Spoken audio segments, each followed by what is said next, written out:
Hello and welcome to another lesson on soundproofing. Today we're going to be talking all about how to communicate with your contractor to ensure you build your soundproof studio right.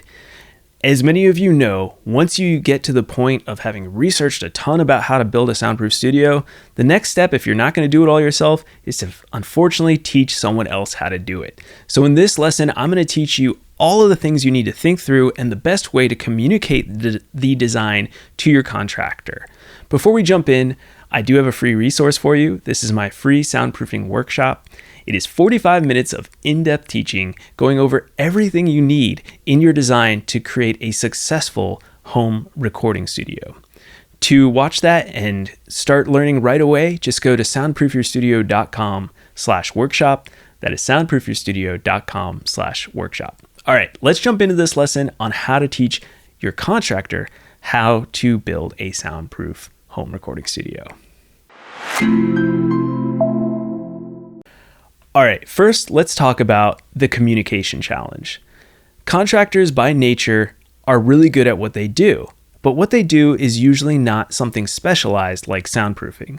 So the biggest problem you're gonna run up against is when you're asking for bids for a project like building a home recording studio, you're gonna need to find the right contractor who is willing to take on a project they're not usually comfortable with and is something that is out of their ordinary wheelhouse.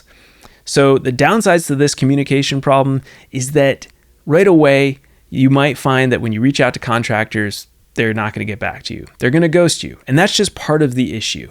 That's just something you should expect when going down this journey. Now, soundproofing is super complex and difficult. So when you're looking for a contractor, you need to have a good idea of how you're going to build all of your systems, including your doors, your walls, your windows, all these things that are going to be out of the ordinary of normal construction. And you'll need a way to communicate that with your contractor. Now, the best way to communicate with your contractor is going to be to have some construction plans already available. So when you're getting bids, you can show them the plans and then they can look at the project and bid it out and also say, hey, yes, I can do this, or no, this looks way too weird and complicated. I don't even want to touch it. So if you're not able to do full construction plans, then you might want to at least, share some of my videos or books that you're reading, or have someone draw up a basic floor plan and you can put in some notes on the floor plan of like, hey, this wall structure needs to be like this, and this is the way this door needs to be built. So it's going to take a lot of back and forth. For me personally, when I'm working with clients, I give them full architectural level studio plans that are even beyond what most architects do, because I go into the super nitty gritty details of like, you need to use this hinge on the door or this door seal on the door, and your doors need to be constructed in this specific way. So there's all these little micro details that you'll need to communicate with whoever's building your studio. All right, now let's talk about finding the right contractor. So when you're trying to find contractors, the number one recommendation I would say is talk to your friend group. Talk to people in your community, in your circle, and ask them who have they used that they liked working with. This by far is going to be your number one first approach to finding the right contractor. Once you get a list of, let's say, 3 or 4 contractors, then you want to interview them. And this usually can just be them coming to your house, maybe showing the space.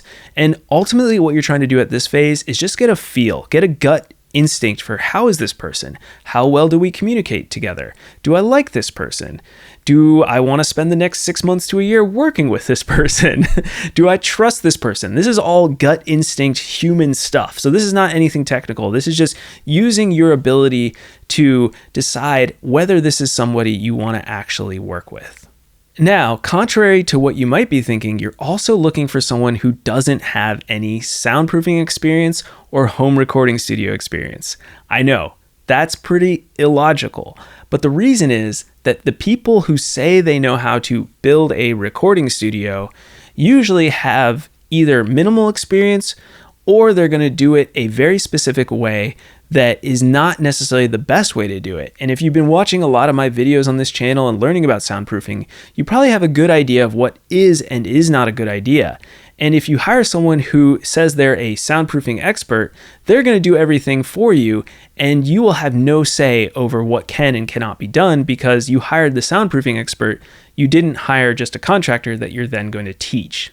Lastly, like any good big project, you want to ask for reviews and references from the contractor that you decide to go with. So in a lot of ways, the gut instinct is probably all you really need. But if they do have some reviews from other clients, it's a great idea just to ask them things like, did the project get finished on time?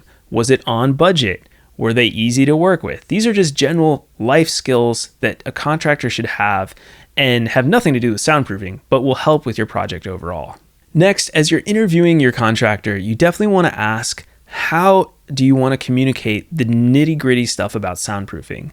Are you able to send books? Are you able to send videos on the internet? Are you able to send PDF documents? Are they open to the idea of learning? Are they open to the idea of you being on site maybe a little more than normal, just to make sure that everything is done correctly? All right, now I want to talk about some ways to approach this collaborative process and make sure that it's successful for everyone involved. I can't stress enough that this is a collaborative approach. This is not like hiring a builder to just build you a house. You have architectural plans and you can just sit back, relax, and like pick out the kitchen cupboards color. It's going to be way more intense than that, and that's just the nature of the work. Unless you're working with someone, like myself, who does this for a living and helps clients through the entire process and takes that weight off your shoulders, if you're doing this on your own, you're definitely going to need to step up to the plate and make sure that you are working as a team with your contractor. One tip right off the back that you could do is just have regular check-ins and meetings with the contractor throughout the build. This could be a weekly meeting, which might be great, just to double check how everything's going, make sure that the project's running smoothly, and to make sure that the work that they have done is the correct way to do it. You could be a little more hands-on. With my contractor, as many of you may have seen in other videos, I actually built my own studio that I'm in right now, and I worked alongside my contractor. This both saved me money, but it also ensured that everything was done exactly the way I wanted it to be done, and I was able to teach my contractor as we go. Now, this approach is definitely not for everybody, and if you don't have a lot of time on your hands, if you're not in a stage of life where that's something you want to do, then definitely don't do that. But that is one way that you can be a little more hands-on and do some of the work yourself or with the contractor. Lastly, I can't stress enough that when you're doing this project, make sure you have a lot of flexibility and patience. Patience is the number one thing because projects like this just take longer than expected. It's just the norm of building anything. And then when you add the complexity of soundproofing and home recording studio design on top of that, things just tend to move a slight bit slower than you're anticipated. So go into this project with an open, flexible attitude and lots of patience, and you'll be very happy when it works out probably better than you had expected with that attitude in mind. All right, lastly, I want to talk a little bit about the DIY route, or if you're really doing a lot of this yourself.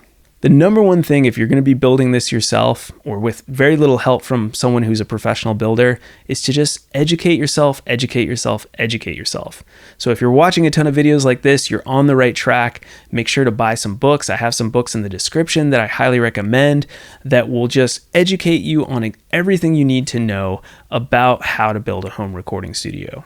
Second, once you've educated yourself to the maximum, you're like, I can't take in any more information, I'm overloaded, then it's all about planning. So this means drawing up plans by hand if you have to, making section details by hand if you have to, learning a program like SketchUp if you need to draw some CAD diagrams. All these skills will be super beneficial once you dive into the actual build and need to know exactly how everything fits together. Another little tidbit is if you've never really built much before, start with smaller projects.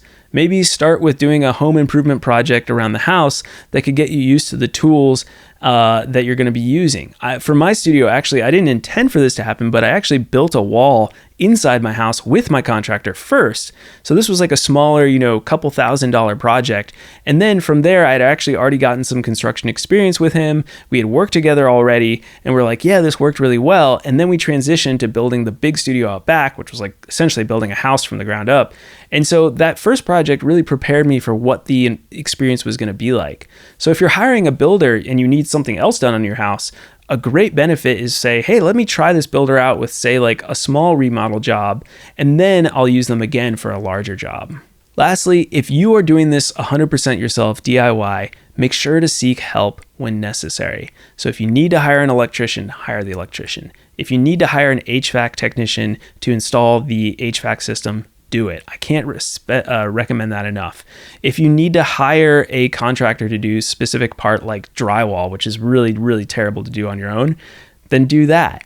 And lastly, I'm going to plug myself here, but if you need to hire someone who knows how to do all this, like myself, like a studio designer, a professional studio designer, reach out to studio designers and ask them for what they would recommend doing and what their price would be, so that you can get a feel for whether that value of everything I talked about in this video so far is worth hiring that designer, just so that you have the peace of mind going into the project, knowing that everything's going to be smooth and all you have to do is sit back and communicate what you want from your studio ultimately. All right, so in conclusion, this is a big project. Hiring the right person is very important. So some main things to think about are: make sure you're able to communicate well with your potential contractor. Make sure that it's easy to talk to them. I always say, if you could have a beer with them at an afternoon, happy hour, then that's the type of person you want to work with. You don't want to work with somebody that's kind of like gives you bad vibes, but you're like, they're highly recommended, let's just do it anyways. Trust your gut on this type of stuff. Remember to take your time looking for the right contractor. So find someone who doesn't have soundproofing experience and then interview them again with some referrals and find people in your network. Make sure you're partnering for success. So this means both of you are on the same page with communication. Make sure that they're willing to learn and grow with you and understand about soundproofing and home recording studio design. Lastly, if you're taking the DIY route, make sure you know your limits, when to hire someone, when not. Make sure to plan and make sure to educate yourself as much as possible before you even begin firing that first nail into the wall or swinging that hammer. All right.